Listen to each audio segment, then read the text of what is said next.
श्रीमद्दिव्यमुनीन्द्रचित्तनिलयं सीतामनोनायकं वाल्मीकोद्भववाक्पयोदिशशिनं स्मिराननं चिन्मयं नित्यं नीरदनीलकायममलं निर्वाणसन्धायकं सत्यं सत्यमनामयं शिवकरं श्रीरामचन्द्रं भजे। सत्यं सत्यमनामयं शिवकरं श्रीरामचन्द्रं भजे। या कुन्देन्दुतुषारहारधवला या शुभ्रवस्त्रान्विता या वीणावरदण्डमण्डितकरा या श्वेतपद्मासना या ब्रह्माच्युतशङ्करप्रभृतिभिः देवैः सदा पूजिता सा मां पातु सरस्वती भगवती निःशेषजाड्यापः। वन्दे समस्तकलाकलापं सम्पत्करं भवहरं गिरिजाकुमारं लम्बोदरं गजमुखं प्रणवस्वरूपं लक्ष्मीगणेशमखिलाश्रितकल्पपूजं ह्रीङ्कारासनगर्भितानरसिकां सौं क्लीं कलां बिभ्रतीं सौवर्णां वरदारिणीं वरसुधां धौतात्रिनेत्रोज्ज्वलां वन्दे पुस्तकपाशमङ्कुशधरां षड्भूषभूषोज्ज्वलां त्वां गौरीं त्रिपुरां परात्परकलां श्रीचक्रसञ्चारिणीं त्वां गौरीं त्रिपुरां परात्परकलां श्रीचक्रसञ्चारिणीं। అఖిలాండకోటి బ్రహ్మాండ నాయకుడు ఆది మధ్యాంతరహితుడు పురాణ పురుషోత్తముడు భాగవత భక్త ప్రియుడైనటువంటి హనుమత్ సీతా లక్ష్మణ భర్త శత్రుఘ్న పరివార సమేత శ్రీ రామచంద్ర ప్రభువుని మనసున ధ్యానిస్తూ నమస్కరిస్తూ అస్మత్ మాతాపిత చరణకమలకు నమస్కరిస్తూ శ్రీ పరాభవనామ సంవత్సర పంచాంగ పఠనం ఋషియుక్తంగా సనాతనంగా నిర్దేశించబడినటువంటి పండుగలలో యుగమునకు ఆదిగా బ్రహ్మగారు సృష్టి మొదలుపెట్టినటువంటి రోజుగా ఉగాదికి పేరు. అయితే ఈ ఉగాది పండుగ నాడు మనం చేయాల్సినటువంటి అతి ముఖ్యమైనటువంటి కార్యక్రమముల్లో పంచాంగ శ్రవణం ఒకటి. ఎందుకు పంచాంగ శ్రవణం చేస్తాము? పంచాంగ శ్రవణము చేయడం వలన వచ్చేటటువంటి ఫలితాన్ని ముందు చెప్పుకోవాలి అన్నారు. 60 సంవత్సరములు తెలుగు సంవత్సరములుగా నిర్దేశించబడ్డాయి. తెలుగు కాదు, సంస్కృత సంవత్సరములు. ఈ 60 సంవత్సరములు 3 భాగములుగా చేయబడ్డాయి. మొట్టమొదటి 20 సంవత్సరములు కూడా రుద్ర సంవత్సరం, బ్రహ్మ సంవత్సరములు అంటారు. తర్వాత వచ్చేటటువంటి రెండవ 20 సంవత్సరములు కూడా విష్ణు సంవత్సరములు, పాలనా సంవత్సరములు, స్థితి సంవత్సరములు అంటారు. మొట్టమొదటివి సృష్టి సంవత్సరములు అంటారు. తర్వాత వచ్చేటటువంటి 20 అంటే 1 నుంచి 20 వరకు సృష్టి సంవత్సరములు. అక్కడ ఉత్పత్తి జరుగుతుంది. ఆ 20 సంవత్సరంలో ప్రభవాది షష్ఠి సంవత్సరములు 60 సంవత్సరములలో కూడా మొట్టమొదటి 20 సంవత్సరములు. అలాగే తర్వాత వచ్చేటటువంటి 20 సంవత్సరములు కూడా స్థితియుక్తముగా ఉంటాయి. పాలన జరుగుతుంది, సృష్టి పాలన జరుగుతుంది. ఇక అది జరిగిన తర్వాత వచ్చేటటువంటి అంటే 40 నుంచి 60కి వచ్చేవి రుద్ర సంవత్సరములు అని పేరు. ఇక్కడ సంహారము జరుగుతుంది. ఇప్పుడు మనకు వచ్చేటటువంటి పరాభవనామ సంవత్సరం తెలుగు సంవత్సరములలో 40వ సంవత్సరం. ఇక్కడి నుంచి రుద్ర సంవత్సరములు ప్రారంభమవుతాయి. ఋషులు ఎప్పుడు చెప్పినా కూడా సంవత్సరాలకి పేర్లు భయంకరంగా పెట్టరు. మంచం మీద ఉండేటటువంటి వ్యక్తిని కూడా వెళ్ళి ఎలా ఉన్నావు అంటే బాగున్నాను అని చెబుతాడు. అలా ఉండేటటువంటి సంస్కృతిలో ఉన్నటువంటి మనం భయానకమైనటువంటివి, భీతావహమైనటువంటి పేర్లు మనం పెట్టుకోము. అంటే చాలామంది పెద్దవారు అడుగుతున్నారు నన్ను, అయ్యా పరాభవనామ సంవత్సరం, పరాభవం అంటే కూడా అపజయము, అపకీర్తి కదా, అలాంటిది అపజయాలకి అపకీర్తికి ఈ సంవత్సరం ఆనవాళ్ళగా నిలిచిపోతుందా అంటే దీనికి పరాభవనామ ముందు ఎందుకంటే ఉపోద్ఘాతం చెప్తున్నాను. రుద్ర సంవత్సరములు ప్రారంభమవుతున్నప్పుడు రుద్రుడికి నమో భవాయ చ రుద్రాయ చ నమః సర్వాయ చ పశుపతయే చ నమో ఉగ్రాయ చ భీమాయ చ నమో అగ్రే వదాయ చ దూరే వదాయ చ నమో హంత్రే చ హనీయసే చ నమో వృక్షేభ్యో హరికేశేభ్యో నమస్తారాయ నమః శంభవే చ మయోభవే చ నమః శంకరాయ చ మయస్కరాయ చ నమః శివాయ చ శివతరాయ చ అని చెప్తుంది రుద్రం. ఇది వేదం, ఇది ఋగ్వేదంలో ఉండేటువంటి రుద్రం. రుద్రయామినము అని అందులో ఉంటుంది. మొట్టమొదటి పేరు రుద్రుడికి నమ భవాయ చ. భవ అంటే పుట్టుట, అభవాయ చ అని వ్యుత్పత్తి చెప్పుకోవాలి దానికి. అంటే పుట్టనటువంటి వాడు, అసలు పుట్టనటువంటి వాడు అని అర్థము. ఇక లలితా సహస్రనామంలో చూస్తే పరా ప్రత్యక్షితి రూప పశ్యంతి పరదేవత మధ్యమా వైఖరి రూప ముని మానసహంసిక అని చెప్తారు. అంటే పరాశక్తి అంటే మూలమైనటువంటి శక్తి, పరాశక్తి మూలాధారంలో ఉండేటటువంటి శక్తి. పరా ప్రత్యక్షితి రూప నాభిమధ్యంలో ప్రత్యక్ష రూపంలో ఉండేటటువంటి శక్తి, మధ్యమ హృదయ రూపంలో ఉండేది, వైఖరి అంటే మాట రూపంలో బయటకు వస్తుంది. ఈ లోపల ఉండేటటువంటి కుండలిని శక్తి యొక్క ప్రయాణ సూచికలో అమ్మవారి యొక్క శక్తి నిండి నిబిడీకృతమై ఉంది అని చెప్పేటటువంటి పరిస్థితిలో చెప్పినటువంటి పరాప్రత్యక్షితి రూప పశ్యంతి పరదేవత మధ్యమా వైఖరి రూప ముని మానసహంసిక అంటారు. మునుల యొక్క నోటి నుంచి ప్రస్తావన చేయబడినటువంటి అమ్మ వారి యొక్క మధ్య హృదయ మధ్యము నుంచి వైఖరి రూపంలో, వాడి వైఖరి నాకేం నచ్చలేదండి అంటారు. వైఖరి అంటే అర్థం ఏమిటి? డాన్స్ భంగిమ కాదు. వైఖరి అంటే వచ్చేటటువంటి మాట, వాక్కు, దైవికమైనటువంటి వాక్కు, ఉద్దేశపూర్వకమైనటువంటి వాక్కు. మధ్యమ వైఖరి రూప అన్నారు. కాబట్టి అటువంటి అమ్మవారికి మొట్టమొదటి మూలమైనటువంటి పేరు ఏమిటి అంటే పరా. పరా అనేటువంటి పేరు ప్రకృతిపరమైనటువంటి పేరు. ప్రకృతి రెండు రకములుగా ఉంటుంది, పరా ప్రకృతి అపరా ప్రకృతి అని. పరా ప్రకృతి అపరా ప్రకృతి అంటే ఇక్కడ ఇవన్నీ ఈసారి ఈ పంచభూతములతో కూడుకున్నటువంటి ప్రకృతి. పరా ప్రకృతి అంటే పంచభూతములకి అతీతమైనటువంటి ప్రకృతి. కాబట్టి అంటే అమ్మవారు పంచభూతములకి అతీతం. మనం పంచభౌతికమైనటువంటి శరీరాన్ని ధరించి పంచభూతాల మధ్యన ఉండేటటువంటి మనం అందరము కూడా పరాప్రకృతి అపరాప్రకృతిలో ఉంటాం. అందుకే ఈ దేహాన్ని వదిలేసిన తర్వాత చేసేటటువంటి కర్మకి అపరాకర్మ అని పేరు. దీనికి పరా అనేటువంటిది అమ్మవారి ప్రకృతి స్వరూపమైనటువంటి నామం. అది కూడా మొట్టమొదటి నామం అమ్మవారికి. అందుకే పరదేవత, పరాశక్తి, పరాత్పర, పరమేశ్వరుడు, పరమేశ్వరి, ఈ పర పర పర పర శబ్దం ఎందుకు వస్తుంది? ఇప్పుడు ఈ రెండిటిని కలిపి చూసేటటువంటి ప్రయత్నం చూద్దాం. సంస్కృతంలో పర ప్లస్ అభవ, పరాభవ అవుతుంది, సవర్ణ దీర్ఘం. మరి ఇంకా అంతకన్నా సులభమైనటువంటి సంధి ఉండదు. అంటే శివశక్త్యాయుక్తో యది భవతి ప్రభవితం అని చెప్పి శంకరాచార్యుల వాళ్ళు సౌందర్యలహరిలో కీర్తించినటువంటి సంవత్సరం ఈ సంవత్సరం. మొట్టమొదటి పేరు అమ్మవారికి అయ్యవారికి కలిసినటువంటి పేరు పరాభవ. ఇంతకన్నా మంచి సంవత్సరం ఉంటుందా? వచ్చేది దీని తర్వాత వచ్చేది ప్లవనామ సంవత్సరం. ప్లవంగం అంటే కోతి. తర్వాత ఇంకేవేవో ఉంటూ ఉంటాయి. దుందువి నామ సంవత్సరం, దుర్ముఖి నామ సంవత్సరం, రక్తాక్షి రక్తబీజ నామ సంవత్సరం, ఏవేవో వస్తూ ఉంటాయి. ఈ సంవత్సరాలన్నిటికన్నాను అత్యంత పవిత్రమైనటువంటి పేరు కలిగినటువంటి సంవత్సరం. ఎందుకు అంటే అభవ అనేటువంటి రుద్రుడి మొట్టమొదటి నామం వచ్చే 20 సంవత్సరాలు. ఇది 40వ సంవత్సరం కరెక్ట్గా. కాబట్టి కిందసారి 39వ సంవత్సరం అయ్యింది. ఇది 40వ సంవత్సరం పరాభవనామ సంవత్సరం.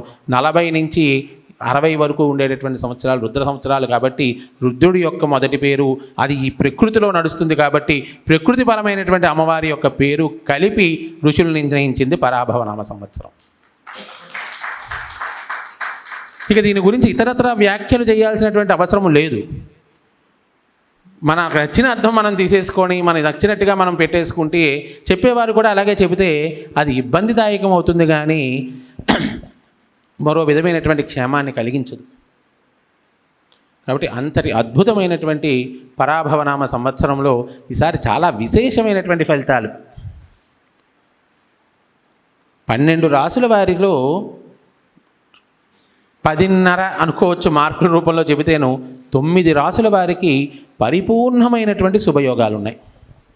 అయ్యో ఎక్కడ వెనక్కి తిరిగి వెనుదిరిగి ముందు వెనక అయ్యో అది ఇది అయిపోయిందండి, మీరు బాగున్నారు మేము బాగాలేము, మేము బాగున్నారు మీరు బాగులేము అనేటువంటి పరిస్థితులు లేకుండా ఏ కార్యము చేయబట్టినా కూడా శుభముగానే ఉంటుంది. ఇదేదో మేము పంచాంగన్న చెప్పన్నాడు శుభమే పలకాలి కాబట్టి చెప్తున్నటువంటి మాటలు కాదు. ఈ సంవత్సర ఫలితాన్నే మీరు చూసుకోవచ్చు. ఆ సంవత్సర ఫలితాలు తెలియజేయడం వల్ల ఏమిటవుతుందయ్యా అంటే, ఇలా ఉండేటటువంటి సంవత్సర కాలానికి ప్రకృతి పురుషుడు అనేటువంటి పేరు. ఆ కాలపురుషుడికి, ప్రకృతి పురుషుడే కాలపురుషుడు. కాలపురుషుడికి శరీరంలో మనకి కళ్ళు ముక్కు ఎలా అయితే ఉన్నాయో వారికి ఉండేటటువంటి అంగాలు 5 అని చెప్పారు. ఏమిటయ్యా ప్రకృతి పురుషుడి యొక్క అంగములు అంటే తిథి వార నక్షత్ర యోగ కరణములు అన్నారు. ఆయనకు ఉండేటటువంటి అవయవాలవి. ఈ అవయవాలు 5టిని కూడా మనం తలుచుకోవడం వల్ల ప్రకృతి కాలము మనకు అనుకూలిస్తుంది. వెనకటికి ఎవరో అడిగారు నన్ను, నేను నెక్స్ట్ మీటింగ్ నాది మినిస్టర్ గారితో ఉంది, ఆయన ఇంకొక గంట లేటుగా వస్తారు కాబట్టి చెప్పడానికి పర్మిషన్ ఇవ్వాలి, అంతసేపు చెప్పను. కాలముని తలుచుకోవడం వల్ల ఎవరో అడుగుతుంటారు, ఏమండి నేను అమావాస్య నాడే డ్యూటీలో చేరాల్సి వచ్చిందండి, అయినా బ్రహ్మాండంగా 30 ఏళ్ళు సర్వీస్ చేశానండి అని. అలాంటివి ఏమీ లేవనుకుంటాను కదా అంటారు. అమావాస్య లేకపోలేదు, నువ్వు డ్యూటీ చేయకపోవడం లేకపోలేదు, కేవలము మానవ శక్తితోటి. ఇక్కడి నుంచి ఎవరో తిరుపతి నడుచుకు వెళ్ళారు. తిరుపతి వెళ్ళారు కదా, వెళ్ళారు, నడుచుకుని వెళ్ళారు. అలా కాకుండా మరొకరు ఫ్లైట్లో వెళ్ళారు. తిరుపతి వెళ్ళారు కదా, వెళ్ళారు. మరొకరు ట్రైన్ మీద వెళ్ళారు. తిరుపతి వెళ్ళారు కదా, వెళ్ళారు. గమ్యం చేరారు, మార్గాలు మార్చుకున్నారు, వేరే వేరే సాధనాలను ఉపయోగించారు. మనంతటా మనం చేసుకుంటే అమావాస్య అయినా ఆదివారమైనా లేకపోతే అట్టడుగుపోయినటువంటి తిథి అయినప్పటికీ కూడా అది యోగించదు అనడానికి శాస్త్రం చెప్పదు, అది యోగిస్తుంది. కాకపోతే నడుచుకొని తిరుపతి వెళ్ళే వాళ్ళలాగా కష్టపడి గమ్యాన్ని చేరుతాం. తిదివార నక్షత్రములు చూసుకుంటే కాలము యొక్క సహాయ సహకారాలు మనకు అనుగ్రహము అంటాం భగవంతుడు కాబట్టి, మనుషులైతే సహాయ సహకారాలు. కాలము యొక్క అనుగ్రహము కలిగి ట్రైనో బస్సో అయితే విమానమో ఎక్కి వెళ్ళేటంత సులభంగా వెళ్ళగలుగుతాం. ఏమైతేనేమి నేను తిరుపతి వెళ్ళాను, నేను 30 ఏళ్ళు సర్వీస్ చేశాను. 30 ఏళ్ళు అమావాస్య నాడు చేరి చేసిన సర్వీసు ఆ మరుసటి రోజు చేస్తే అదే 30 ఏళ్ళు చేస్తారు. కాకపోతే యాడెడ్ ఆనందము, సంతోషము, సౌభాగ్యము, సాఫల్యంతో చేస్తారు. సర్వీస్ చేయకుండా ఎక్కడికి పోతారు? ఉద్యోగం చేరిన తర్వాత, ఉద్యోగం వచ్చిన తర్వాత మాకు తిది నా బండి 30 ఇక్కడే తీసుకున్నానండి, అది ఏర్పాటు అలా ఇబ్బంది పెడుతుంది. వాళ్ళు ఏసీ కొనుక్కున్నారండి, 10 ఏళ్ళైనా అదే పని చేస్తుంది, అదే కంపెనీ మేము కొనుక్కున్నాం, 2 ఏళ్ళలో పోతుంది. పని చేసింది కదా, మాకు మంచి పీస్ ఇవ్వలేదు అది అంటే భగవద్ అనుగ్రహం. మొన్న ఎప్పుడో అడుగుతూ ఉంటే ఒక సభలో నేను చెప్పాను, ఏమంటే జపాలు చేయిస్తే భగవంతుడి యొక్క అనుగ్రహం పరిపూర్ణంగా లభిస్తుందా? అది నిర్ణయించేశాడు కదండి, బ్రహ్మగారు ఎప్పుడో రాసేశారు. దానికి పూజలు, తీర్థయాత్రలు, ఈ ఉత్సవాలు, ఈ మొక్కులు చేసుకుంటే భగవంతుడు ఆ రాతని మార్చేస్తాడా? అంటే భగవంతుడికి కూడా మనని ఏడిపించడం ఆట. మన ఏడిపించాల్సినటువంటి అవసరం భగవంతుడు లేదు, అంత తీరిక లేదు. ఏమవుతుంది అంటే నేను అన్నాను, నాయనా ఒక కాలు ఉండేటటువంటి వాడు ప్రార్థన చేసాడు అనుకో, వాడు ఏమడుగుతాడు? భగవంతుడా నాకు 2వ కాలు కూడా ఇవ్వు అని అడుగుతాడు. భగవంతుడు 2వ కాలు ఇవ్వడు, ఒక కాలే వాడికి రాసాడు, ఆ రాసింది మార్చడు. కాకపోతే భగవత్ ప్రార్థన చేయడం వల్ల, ఈశ్వర అనుగ్రహం మనకు లభించడం వల్ల ఒక కాలుతో నడవడం ఎలాగా, ఒక కాలుతో పని చేసుకోవడం ఎలాగా, ఒక కాలుతో సుఖపడడం ఎలాగో నేర్పిస్తాడు. 2వ కాలు రాదు అంటే స్వామి నాకు లేనిది వచ్చేయాలి కాదు, స్వామి నాకు అత్యధికంగా డబ్బు వచ్చేయాలి రాదు, ఉన్న డబ్బుతో సుఖపడడం నేర్పిస్తాడు. ఎందుకంటే భగవంతుడు ఎప్పుడు సుఖాన్ని కాంక్షిస్తాడు, మనం డబ్బును కాంక్షిస్తాం. ఉన్న డబ్బుతో సుఖపడడం ఎలాగో నేర్పిస్తాడు, అప్పుడు ఆనందం కలుగుతుంది. అందుకే భగవత్ స్మరణలోను కలిగేటటువంటిది ఆనందము, మోక్షము, ఆ తదుపరి ఉండేటటువంటి మోక్షానందము తప్ప ఐహికమైనటువంటి ఆనందాలు కాదు అని పెద్దవారు చెప్తారు. అటువంటి ఆనందదాయకమైనటువంటి సంవత్సరము గడవాలి అంటే ఈ కాలపురుషుని యొక్క ఆరాధన అత్యంత ముఖ్యమైనటువంటి ఆరాధన. కాబట్టి అటువంటి పరాభవనామ సంవత్సరానికి రాజ్యాది నవనాయక ఫలితములు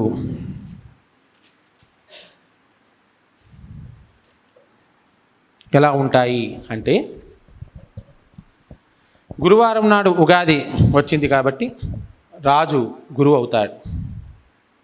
ఏ వారంతో ఉగాది పండుగ వస్తే ఆ వారంకి అధిపతి ఎవరైతే ఉంటారో ఆ గ్రహం ఆ ఆధిపత్యాన్ని తీసుకుంటుంది. కాబట్టి ఈ సంవత్సరం రాజు గురుడు, మంత్రి కుజుడు, సైన్యాధిపతి, అర్ఘాధిపతి, మేఘాధిపతి చంద్రుడు. సైన్యము చంద్రుడే, మేఘాధిపత్యము కూడా చంద్రుడికే వచ్చింది.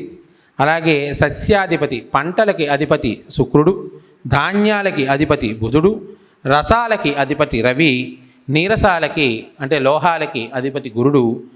అదే నవనాయకుల్లో ఇప్పుడు చెప్పినటువంటి 9 మంది నాయకుల్లో 7 శుభులుగా ఉండి 2 పాపులు ఉన్నారు. వీరికి ఉపనాయకుల్ని తీసుకుంటే 21 మంది ఉపనాయకులు ఉంటారు. ఆ ఉపనాయకుల్లో కూడా 21 మందిలో 14 మంది శుభులు, 7 పాపులుగా ఉన్నారు. కాబట్టి అద్భుతమైనటువంటి ఫలితము, అద్భుతమైనటువంటి ఫలము చెప్తోంది. ఈ సంవత్సరం గురుడు రాజు అయినందువలన దేశ రాష్ట్రములందు పరిపాలన ప్రజారంజకంగా సాగుతుంది. కేంద్ర రాష్ట్రంలో సంయుక్తంగా సంక్షేమమే ధ్యేయంగా దేశ రాష్ట్రాల వృద్ధి ఆకాంక్షగా పెద్ద పెద్ద పరిశ్రమలు నెలకొల్పుతారు. ప్రపంచ దేశాల్లో భారతదేశ ఖ్యాతి, ఆర్థికాభివృద్ధి పెరుగుతుంది. దేశాభివృద్ధికై శాశ్వతమైనటువంటి పనులు చేస్తారు. చరిత్రలో నిలిచిపోయేటటువంటి పనులు చేస్తారు. 16 వీసల పంటకి 12 వీసల పంట ఫలిస్తుంది. ఇది రైతులకి అత్యంత శుభవార్త. చిన్న చిన్న ప్రకృతి వైపరీత్యాలు ఉన్నప్పటికీ కూడా నల్లరేగడి భూములు, ఇసుక భూముల్లో పండేటటువంటి పంటలు ఏవైతే ఉన్నాయో అవన్నీ అత్యంత అద్భుతమైనటువంటి ఫలితాల్ని మనకి ఇస్తాయి. ఇక ఈ సంవత్సరం జూలై 15వ తేదీ నుంచి ఆగస్టు 15వ తేదీ వరకు గురుమూఢం ఉన్నది. అది ఆషాఢ శుద్ధ పాడ్యమి నుంచి శ్రావణ శుద్ధ తది వరకు, శ్రావణ మాసంలో ఒక 2 రోజులు మూడం తర్వాత నుంచి వివాహాది శుభ కార్యక్రమాలు చేసుకోవచ్చు. ఆషాఢ మాసం మనం ఎలాగో చెయ్యం. కొత్త పెళ్లి కూతుళ్ళు ఆషాఢ మాసం ఇళ్ళకి వెళ్ళడానికి ఏం అభ్యంతరం లేదు, మూడానికి వాళ్ళు పంపించేయాలి, వాళ్ళ టికెట్ వాళ్ళదే. అదేవిధంగా శుక్రమూఢం వచ్చేసరికల్లా అక్టోబర్ నెల 19వ తేదీ నుంచి అక్టోబర్ నెల 29వ తేదీ వరకు 10 రోజులు శుక్రమూఢం ఉన్నది.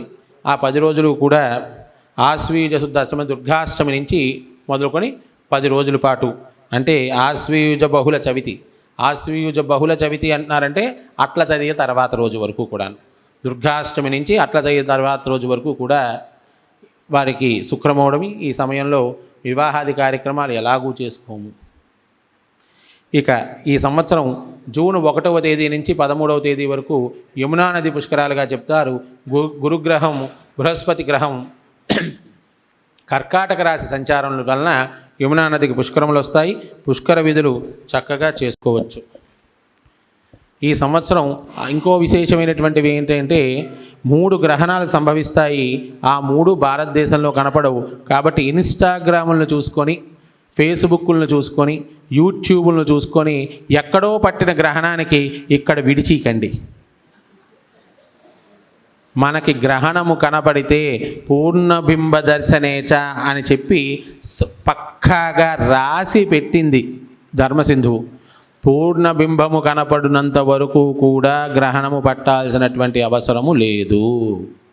గ్రహణము పట్టదు. ఎక్కడైతే కనపడదో కనపడేంత వరకు కూడా గ్రహణంగా నిర్ణయిస్తారు. మనకి చక్కగా మొన్న కనపడుతోంది, బింబం కనపడుతోంది, అయినా గ్రహణం పట్టాం. 20 నిమిషాలు మటుకు కనపడదు. కాబట్టి చేసుకోవలసినటువంటి ఉపాసకులు వీళ్ళు వాళ్ళు దాన్ని పెద్ద హైపు చేసి ఇంక ఇలా పట్టింది, అలా పట్టింది, ఇలా పట్టింది అని చెప్పి మొత్తానికి ఏదైతేనేమి బ్రహ్మాండంగా బిజినెస్ చేసేసారు. కాబట్టి పట్టాల్సినవి పట్టాలి, మానాల్సినవి మానాలి.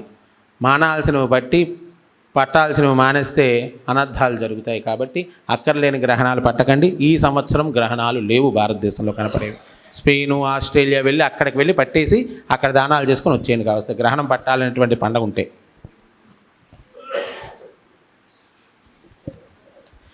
ఇక ఆసక్తికరంగా ఉండేటటువంటి ఈ సంవత్సరం ఎంత ఆనందదాయకంగా ఉండబోతోందో వినండి. లగ్నమందు ఈ లగ్నానికి అంటే ఉగాది వచ్చినటువంటి లగ్నానికి లగ్నంలో 4 గ్రహాల కలయిక చేత అన్ని రంగంలో ప్రజా ప్రభుత్వ భాగస్వామ్యం వృద్ధి కలుగుతుంది.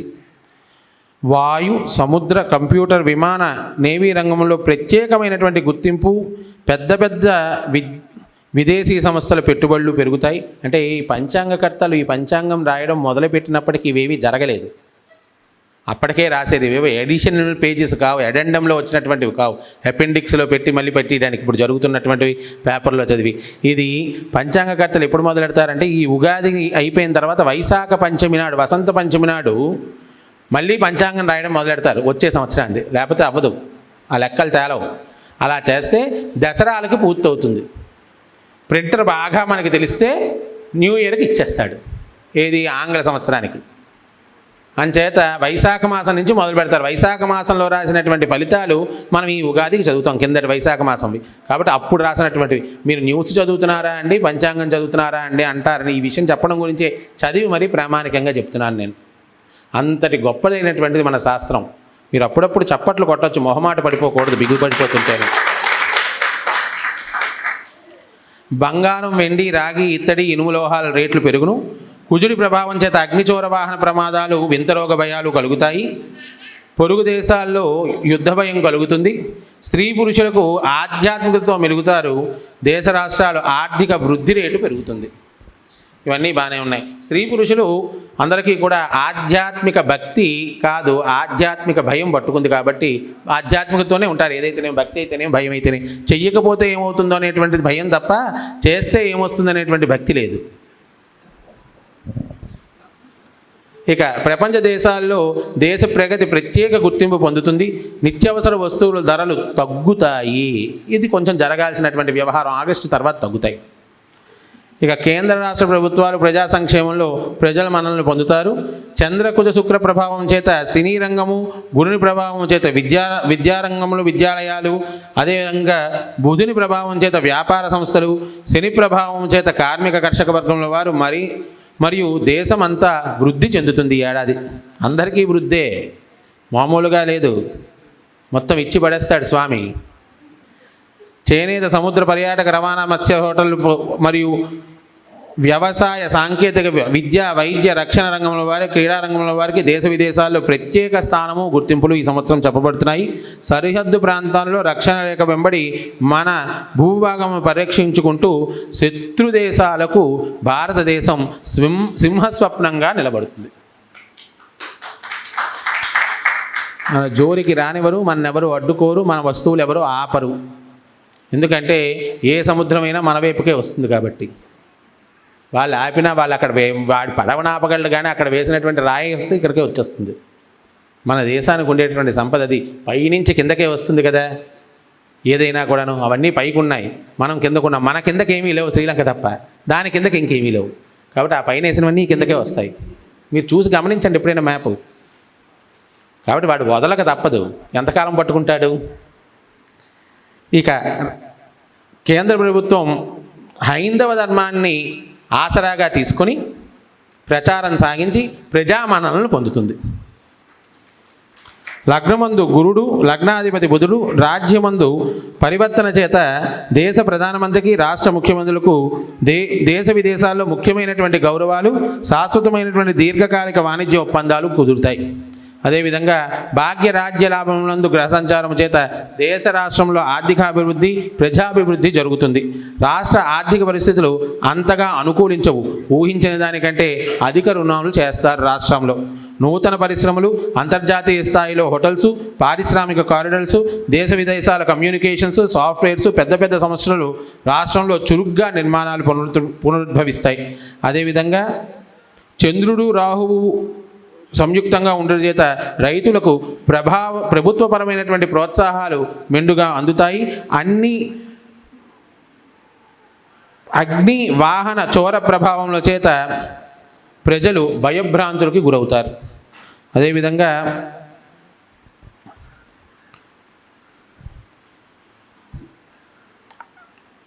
చంద్రరాహుల కలయిక చేత నీటి గండాలు వర్షజల ప్రభావాలు ఎక్కువగా ఉంటాయి. అలా అయినప్పటికీ కూడా వర్షాలు అనుకూలమైనటువంటి వర్షాలుగా ఉండి సస్యానుకూలంగా ఈ సంవత్సరం అంతా కూడా గడుస్తోంది. విద్యార్థులకి విశేషించి యోగించేటటువంటి కాలంగా ఇది చెప్పుకోవాలి. ఎవరైనా విద్యార్థులు ఉంటే దక్షిణామూర్తి స్తోత్రం చేయడం వల్ల అద్భుతమైనటువంటి ఫలితాలని వారు పొందడం జరుగుతుంది. అంచేత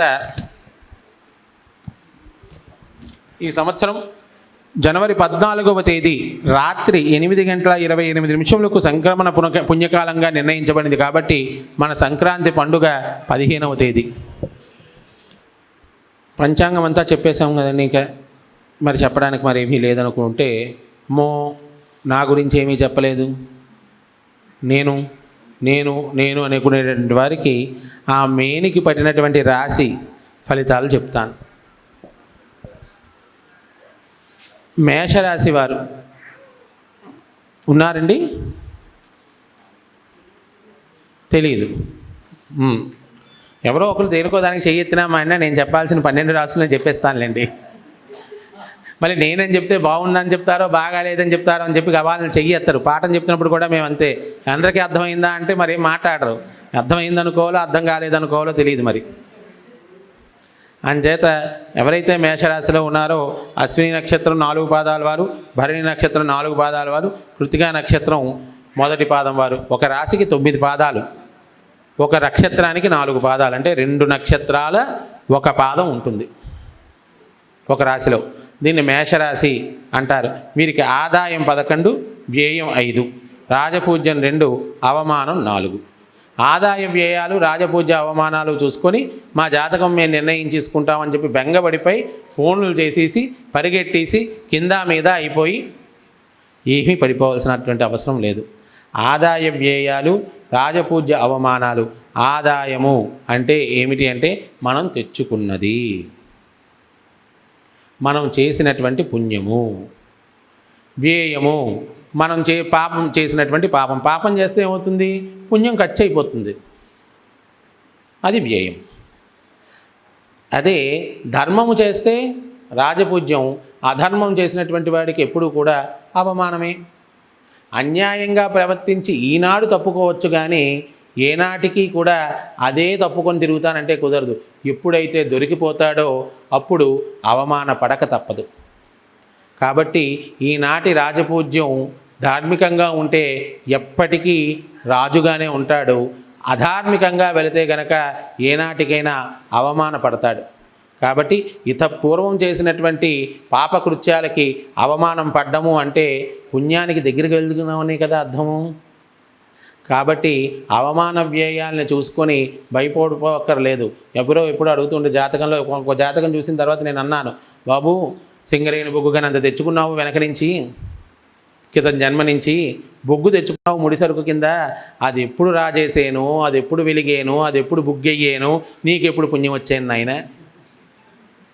అంత పాపాన్ని మూట కట్టుకొని వస్తాం, దాని అంతటిని ఇంత పిసరు కర్పూరం వేసి ఇలా ఇలా ఇలా దేవుడికి హారతి ఇచ్చి తీసేయమంటే ఎక్కడ ఇస్తాడండి? ఆ బొగ్గుకు కావాల్సినంత హారతి ఇవ్వాలి. ఆ హారతి అంత వెలుగు రావాలి అంటే కొన్ని 100 కేజీల కర్పూరం వేసినా అంత వెలుగు రాదు. ఆత్మ వెలగాలి, దైవం లోపల ఉండేటటువంటి దీపం వెలగాలి. ఈ వేడి ఏదైతే ఉందో అది ప్రకాశవంతమై స్వయం ప్రకాశవంతమై ఆ బొగ్గు గనిని భస్మం చేస్తే అప్పుడు మనకు వచ్చేటటువంటిది దైవ సాన్నిధ్యము, ముక్తిని. వెనకాతలో సింగరేణి బొగ్గు గని తెచ్చేసుకుంటాం మనందరం. ఆ బొగ్గు గని ఉంటేనే పుడతాం, లేకపోతే పుట్టం. అక్కడ ఉంచుకుంటారు. గనులు ఉంటేనే నీ గని కింద నుండి పోవని పంపిస్తారు. అప్పుడే ధ్వని చేస్తూ పుడతాం, క్యా క్యా క్యా క్యా అని. తర్వాత ఏ ధ్వని చేయకుండా పడుకుంటాం. ఏదైనా ఉంటేనే ధ్వని, లేనివాడు కాముగా ఉంటాడు. ఇంత పిసరు ఉంటేనే గెంతుతామేమైనాను, అంతే కదా. వెనకాతల పింఛం ఉంటేనే కదా నెమలి నాట్యం, లేకపోతే అది పడుకుంటుంది కాముగాను. పింఛం బోల్డ్ తెచ్చుకుంటాం వెనక నుంచి, పింఛన్ వచ్చినా కూడా పింఛాన్ని వదలం మనం. అంచేత అటువంటి కర్మ క్షయం అవ్వడమే ఆదాయ వ్యయాల్లో చెబుతారండి. మన డబ్బులు, మనకు వచ్చేటటువంటి సంపద ఎవరికి తెలుస్తుందండి? ఏనాడు సంపాదించినటువంటి వాడు సంపాదిస్తూనే ఉన్నాడు సంవత్సరం అంతా కూడాను. ఏనాడు సంపాదన లేనటువంటి వాడు, మేషరాశిలో పుట్టినటువంటి బిచ్చగాడు ఆదాయం బాగుందనగానే రాజు అయిపోడు. కిందట ఏడాది అక్కడే ఉంటున్నాడు అదే గుడిమెట్ల మీద, ఈ ఏడాది అదే గుడిమెట్ల మీద ఉంటున్నాడు. వాడి కర్మ క్షయం అయిపోతూ ఉంటుంది. ఇప్పుడు మనకు ఆదాయం కావాలా వ్యయం కావాలా అని అడిగితే ఎవరైనా అర్థమైనటువంటి వారు ఆ వ్యయం ఏదో పూర్తి అయిపోయి ఆదాయంలో పడాలి అంటారు. అవ్వాల్సిన ఖర్చు అయిపోతే మిగిలిందే మనది. అందుకే బ్యాంకులో ఉన్నది అని చెప్పరు, బ్యాలెన్స్ అని రాస్తారు వాళ్ళు. అవును, ఇంకా ఇంత ఉంది నీకు వెనకని. ఆ భాష ఎలా ఉంటుంది, అద్భుతం అండి. ఏ భాష కూడా సంస్కృతిని తప్పించదు. కర్మకెవరు అతీతం కాదు. 1 2 3 4 1 1 1 1 వచ్చేస్తూనే ఉంటాయి ర్యాంకులు చెప్పినట్టుగాను. దీని తర్వాత ఇది దాన్ని రిలీజ్ చేయడమే భగవంతుడి పని. ఆ కర్మ చేసో పో పట్టుకెళ్ళి వద్దన్నా ఇచ్చేస్తాడు. అదే సినిమా డైలాగ్ చెప్తూ ఉంటాం, ఇచ్చి పడేస్తుంటాడు వాడు. టక్క టక్క టక్క టక్క టక్క, నాకొద్దు నువ్వు వద్దన్న నీ మీద పంపించేస్తాడు. అది బ్యాలెన్స్ అంటేను. అందుకే మీకు బ్యాంకు బ్యాలెన్స్ ఎంత ఉందని అడగడానికి భయపడాలి. మాకు బోల్డ్ బ్యాలెన్స్ ఉందండి, బతికినంత కాలం బ్యాలెన్స్ అయిపోతేనే ఇంకా వెళ్ళిపోతాము అని చెప్పి. అందుకే ఏది బ్యాలెన్స్ ఉంచుకోక అన్నీ బ్యాలెన్స్ చేస్తాడు వాడు. అటువంటివి మేషరాశి వారికి ఆదాయం 11, వ్యయం 5, రాజపూజ్యం 2, అవమానం 4. ఈ పరాభవనామ సంవత్సరంలో మేషరాశి వారికి, అన్ని రకముల వ్యాపారాలు చేయువారికి, విద్యార్థులకు ఈ సంవత్సరం అంతా కూడా రియల్ ఎస్టేటు, గృహ నిర్మాణ, ఫైనాన్స్, స్టాక్ మార్కెట్ నందు మంచి లాభాలు పొందుతా, కోర్టు వ్యవహారాల్లో అనుకూలత, సాంకేత విజ్ఞాన విద్య, ఉపాధ్యాయ రంగంలో ఉండేటువంటి వారికి, రక్షణ న్యాయశాఖలో ఉండేటటువంటి వారికి పదోన్నతులు సూచితం. వెనకటికి ఎవరో అడుగుతూ ఉంటారు, వివాహం కానటువంటి వారికి వివాహం మేషరాశిలోని, లేకపోతే ద్వికలక్త్ర యోగము అని రాస్తూ ఉంటారు ఒక్కొక్కసారి పంచాంగంలోని. 90 ఏళ్ళ తాతగారు మేషరాశిలో ఉంటే వాళ్ళకి ద్వికలక్త్ర యోగం వర్తించదు. ఆ రంగంలో లేని వాళ్ళకి మాకేం వర్తిస్తుందండి, మేము మేషరాశే కానీ మేము ఆ రంగాల్లో లేమండి, మరి మాకేమిటవుతుంది అని. అన్ని రంగముల వారికి కూడా, ఈ మేషరాశిలో ఉండేటటువంటి అన్ని రంగముల వారికి కూడా పదోన్నతి జరుగుతుంది. ఉన్నతమైనటువంటి పదవులకు వెళ్తూ ఉంటారు. ఎప్పుడూ ఒకసారి చెబుతూ ఉంటాను, పదోన్నతి కలుగుతుంది అని చెప్పగానే ఏదో అపార్ట్మెంట్ కాంప్లెక్స్లోని సెక్రటరీ పదవో ప్రెసిడెంట్ పదవో గబుక్కుని తీసేసుకోకూడదు. అందుకేను యోగం పోతుంది, రోగం వచ్చేస్తుంది. కాబట్టి వెయిట్ చెయ్యాలి పరమాత్మ ఇచ్చేంత వరకును. నాకు పదోన్నతి కలుగుతుందని కానీ ఇవాళ ఉగాది నుంచి బోర్డు మారిపోతుందని కానీ నేను తీసుకొని ప్రెసిడెంట్ సెక్రటరీ చేసేసా సరే యోగం పోయింది. గజకేసరి యోగం అని ఉంటుంది, 4 గ్రహాలు కలిస్తే ఆ గజకేసరి యోగం ఏమవుతుందంటే జూలో ఏనుగు ఎక్కగానే పోతుంది. ఏనుగు ఎక్కడమే దానికి, ఏనుగు ఎవరైనా రాజుగారి ద్వారా వచ్చేటటువంటి ఏనుగుని ఎక్కాలి. కానీ వీళ్ళు ఏం చేస్తారంటే మా పిల్లడికి ఏనుగు మీద ఫోటో, ఇంకున్న ఫోటోలన్నీ అయిపోయి ఏనుగు మీద ఎక్కుతారు. సరే వాడికి దరిద్రం పట్టిస్తుంది. అక్కడి నుంచి బీచ్లో కంచరగాడిదంటే గుర్రం, క్షమించాలి, గుర్రం ఎక్కించేయడం, ఇవన్నీ అశ్వారూఢం, గజారోహణ, ఇవన్నీ కూడా యోగాలు జాతకాల్లో ఉంటాయి. వాటిని ఏం చేస్తామంటే అరక్షణంలో ఎవరో తీసుకొని వెళ్ళి టక్కని చెప్పి తీయించేస్తాం. అటువంటి యోగాలు పట్టినప్పుడు జాగ్రత్తగా చూసుకోవాలి. మేషరాశి వారికి అత్యద్భుతమైనటువంటి యోగాలు ఉన్నాయి, ఆచి తూచి అడుగు వేస్తే. ఇక వృషభ రాశి వారికి పట్టిందల్లా బంగారం, ఆదాయం 5, వ్యయం 14, రాజపూజ్యం 5, అవమానం 4. వృషభ రాశి వారికి ఈ సంవత్సరం ఆదాయ వ్యయాలు చూసి ఇందుకు ముందే చెప్పేశాను కదా, దాని గురించి ఆలోచించాల్సిన అవసరం లేదు. కానీ అనుకున్నవన్నీ కూడా అయిపోతాయండి.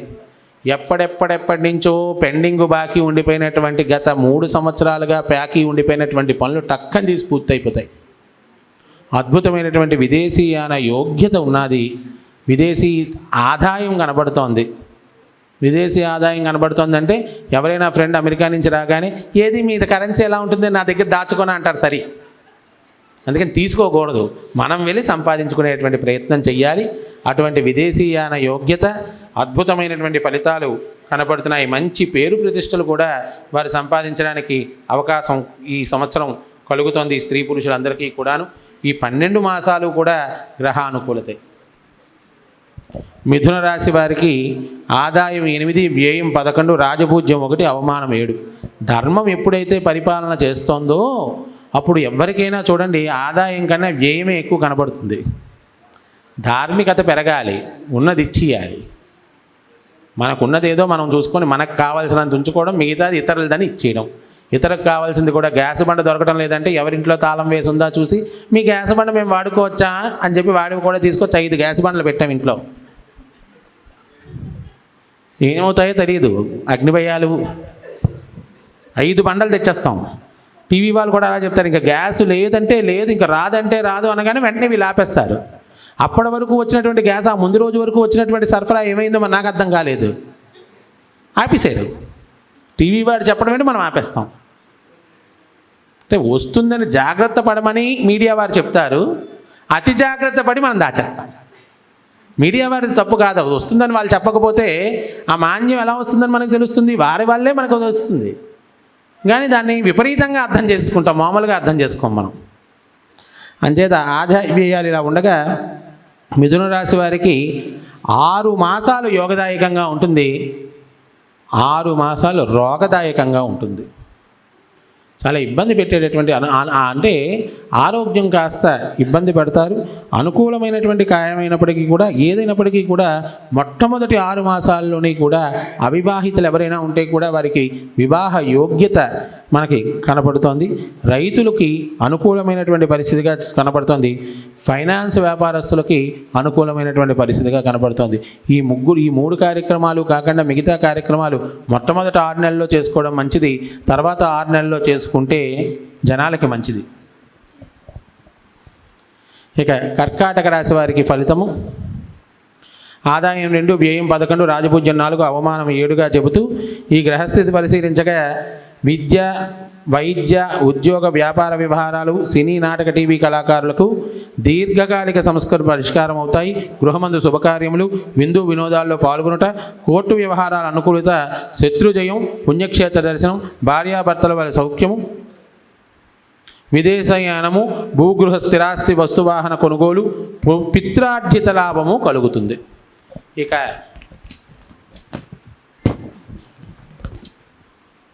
సింహరాశి వారికి ఆదాయం 5, వ్యయం 5, అవమాన రాజపూజ్యాలు 7. ఈ రాశి వారికి మాట పట్టింపులు, పనులు నిలిచిపోవుట, ఫ్యాక్టరీల్లో స్త్రీలు, పెద్ద కంపెనీలు చేయవారికి కష్టములు, దిగులు ఇవన్నీ కలుగుతాయి. బంధుమిత్రులతో మాట పట్టింపులు వస్తాయి. కుటుంబ సభ్యులు, అన్నదమ్ములు, అక్కచెల్లెల మధ్యన సౌఖ్యత తగ్గుతుంది. సింహరాశి కొంచెం ఇబ్బందికరంగా ఉంటుంది. సింహ, మకర, కుంభ, మీనరాశులకి కాస్త ఇబ్బందికరమైనటువంటి ఫలితాలు ముందుగానే చెప్తున్నాను. అంచేత వీరందరికీ ఆటంకాలు కలుగుతాయి. ఏదైనప్పటికీ కూడా భగవద్ ఆరాధన చేసి స్వయం శక్తితోటి ఈ వీళ్ళందరూ కూడా కార్యక్రమాన్ని, కాలాన్ని నెట్టుకోవాల్సి వచ్చేటువంటి సమయం. కాబట్టి ఏదైనప్పటికీ కూడా విద్యార్థులకి సింహరాశిలో అత్యంత అనుకూలమైనటువంటి ఫలితాలు ఉంటాయి. కన్యారాశి వారికి ఆదాయం 8, వ్యయం 11, రాజపూజ్యం 3, అవమానం 3. ఈ రాశి వారికి పరాభవనామ సంవత్సరంలో ఆర్థిక లాభము, భూమధ్యవర్తుల ద్వారా లాభము, అవివాహితులకు వివాహము, శత్రుజయము, భూగృహవాస్తు లాభము, నూతన వ్యక్తుల పరిచయము, స్త్రీమూలక ధన నష్టము, కుజ సంచారము చేత వాహన ప్రమాదాది భయములు, మృష్టాన్న భోజనము. మొత్తం మీద ఈ రాశి వారు జాగ్రత్తగా ఉండటం మంచిది. కన్యారాశి వారు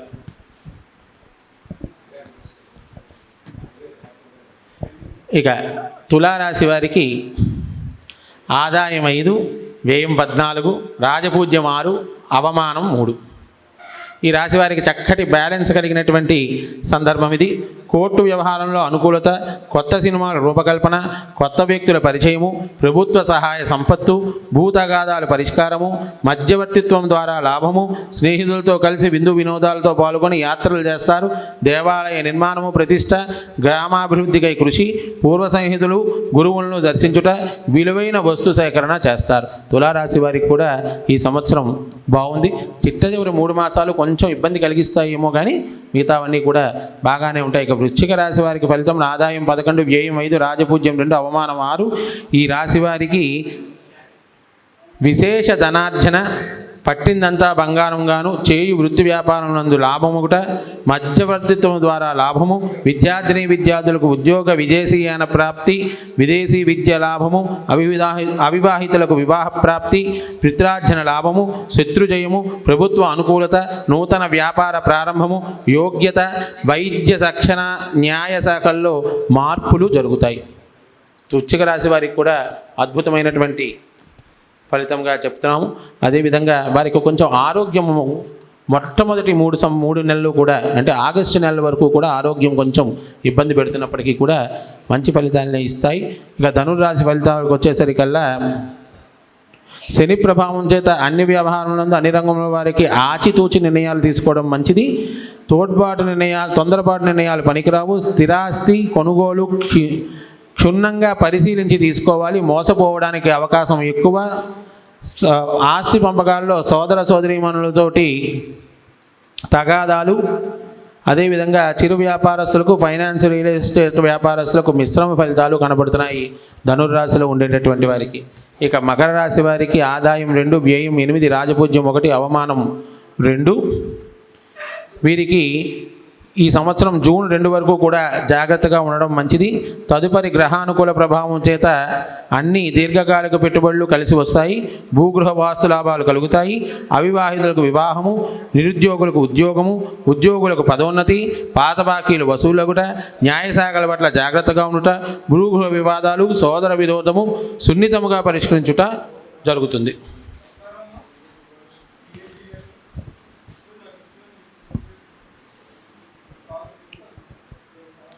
ఇక కుంభరాశి వారికి ఫలితాలు ఆదాయం 2, వ్యయం 8, రాజపూజ్యం 4, అవమానం 2. ఈ రాశి వారు కాస్త జాగ్రత్త పడాలి. ఎందుకంటే లాభస్థానం ఉంది శని కాబట్టి ఎవరిని నమ్మి ఏ వ్యవహారము చెయ్యవద్దు. ఇతర వ్యవహారంలో జోక్యము చేసుకోవద్దు.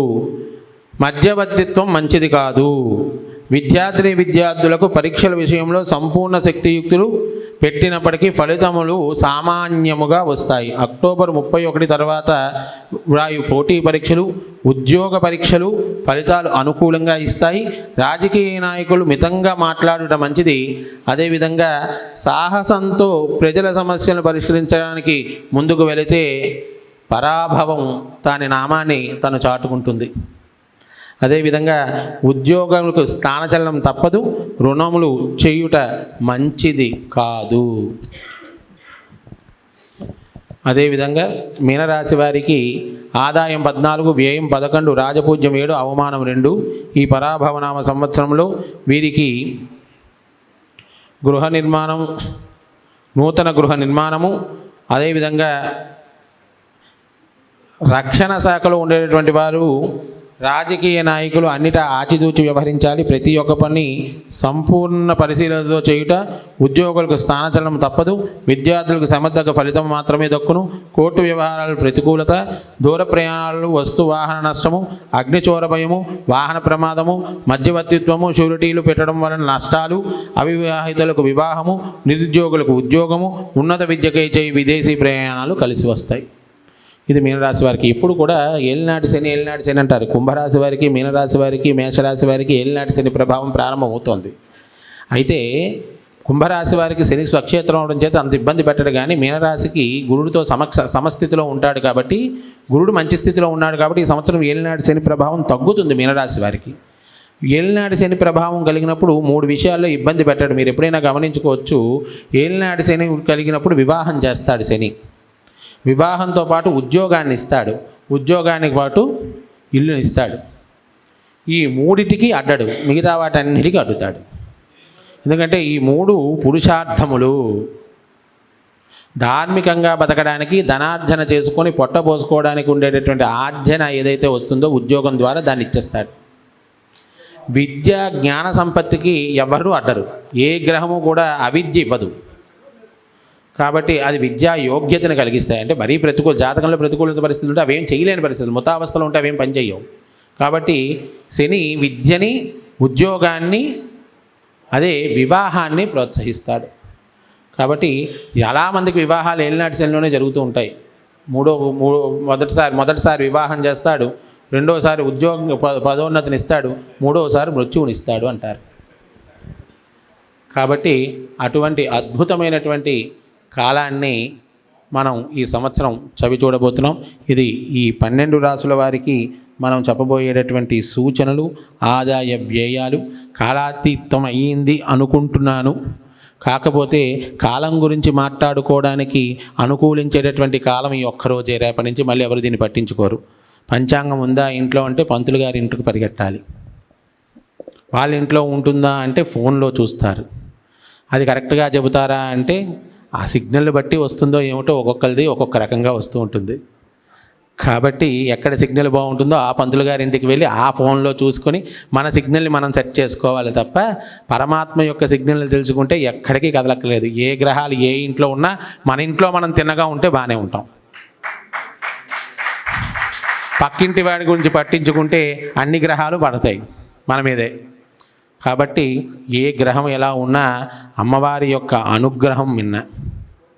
ఆ గ్రహస్థితులన్నింటినీ కూడా చక్కబరిచేటటువంటి శక్తి సామర్థ్యాలు కలిగినటువంటి ఆ పరదేవత అయినటువంటి పరమేశ్వరికి మరొక్కసారి నమస్కరిస్తూ పరాభవనామ సంవత్సర ఉగాది శుభ ఆశీర్పూర్వక అభినందనలు తెలియజేస్తూ స్వస్తి ప్రజాభ్య పరిపాలయంతాం న్యాయ్యేన మార్గేణ మహీమహీస గోబ్రాహ్మణేభ్య శుభమస్తు నిత్యం.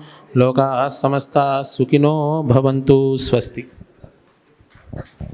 కృష్ణకిరణ్ శర్మ గారికి హృదయపూర్వకంగా కృతజ్ఞతలు అందజేస్తూ చంద్రశేఖర్ గారిని ఒకసారి వేదిక మీద రావాల్సిందిగా కోరుతున్నాం. తన్మయి క్రియేటివ్స్ వ్యవస్థాపకులు చంద్రశేఖర్ గారు వేదిక మీద రావాలి. ముందుగా మన కొనతాల రాజు గారు దుశ్శాలతో స్వామివారిని సత్కరిస్తారు. మన చంద్రశేఖర్ గారు స్వామివారిని పూలమాలతో సత్కరిస్తారు. సిహెచ్వి సత్యనారాయణ గారు జ్ఞాపిక ప్రదానం చేస్తారు.